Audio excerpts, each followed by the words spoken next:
Hi, I'm Rob. And I'm Rob. And this is Ask Rob and Rob. Hello, everybody, and welcome to Ask Rob and Rob, the show where you get your questions in and we give you our answers and our thoughts. And this week's a bit of a special because they're both questions around the 18-year property cycle. So we can't wait to get into these. But before we do, let's give you a quick reminder of how to get your questions in. Yep, it remains very, very simple. Just give us a call on 013 808 00035 or go to propertyhub.net/ask. Leave us a voicemail, wait a bit, get your question answered. It works if you're a new listener, but it also works if you've been with us for a long time. Hi, Robs. It's Barry here from Warwick. I've been with you every week since the start of the Property Podcast in 2013. And I think I was one of the first to invest with the help of RMP Property in 2013 as well. So my question is about your thoughts on property price growth in the next 18 months, looking at different types of property rather than by regions.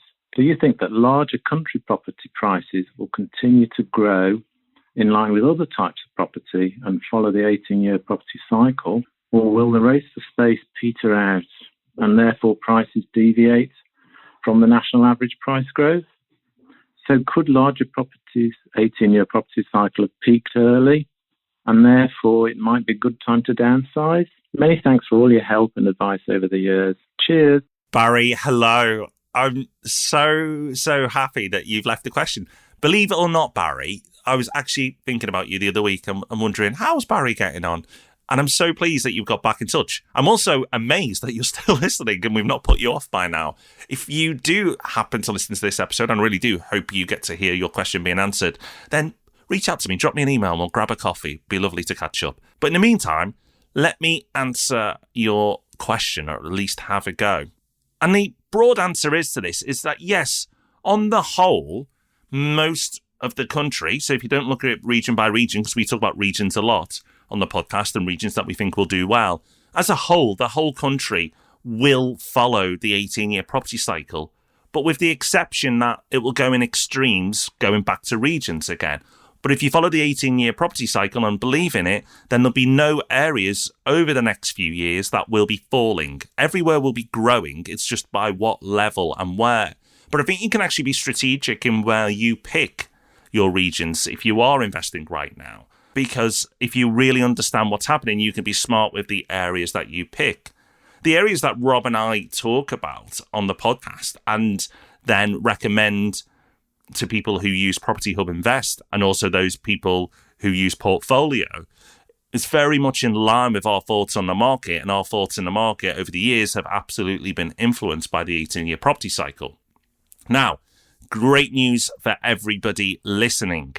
We have a special episode on Thursday around the 18-year property cycle, and we will give you a guide of how to invest over the coming years. We get so many questions in on the 18-year property cycle, like yours, Barry, which comes down to regions versus national stats and which will do best. And we're going to get into all of that and so much more on Thursday. So this is a must listen, because for the first time, we're going to talk about how to invest now, the start of the boom phase, or is it even the start of the boom phase, and beyond, and actually give you investment advice and how to invest near the top of the market and at the beginning of the next cycle. It's the podcast that you, our listeners, have been asking for, and we're going to deliver on that on Thursday. So that is a must listen. Make sure you join us. But before you run away in sheer excitement about what's happening on Thursday, stay with us because we've got another question on the 18-year property cycle. Hi guys, just ringing up with a question for the show. Really appreciate all you guys are doing to educate people on the logic behind the property industry and guidance. My question for you is, looking at the 18-year property cycle and growth in house prices, how do you think that play out over the next 20, 25 years, even less, sort of 10 years? If you look at the average prices kind of leveling out across the country, there's got to be a bit of a plateau versus affordability for the mass of the population, unless assets then become affordable for almost very few, which leads to possibly other repercussions. Be interested on your thoughts and look forward to more great content. Cheers. Thank you for your question, mysterious person without a name who I'm now going to call Derek. So, lots to get into there. Next 25 years, that's a lot to cover in a couple of minutes. So, like Rob said, we are going to be doing an episode on the 18-year property cycle on Thursdays. You've only got a couple of days to wait. So, instead of trying to go into the next 25 years in full, I'll pick up on a couple of little themes from your question. So the first thing that you mentioned is the average price leveling out across the country. By that, I think what you mean is that prices outside the southeast are growing faster than the southeast, and therefore they're coming back into balance again. And if that is what you mean, then that's entirely right. And that's also what you expect to see happening as the cycle progresses. It's generally the case that London in particular, then rippling out to the southeast, leads the way. It has its growth first, and then the rest of the country catches up late cycle. And so by the time you get to the end, the sort of differential, because there's always a bit of a differential, it's based on wages and things like that, the differential is back to where it was at the start. So it grows at the start of the cycle and then comes back in again towards the end.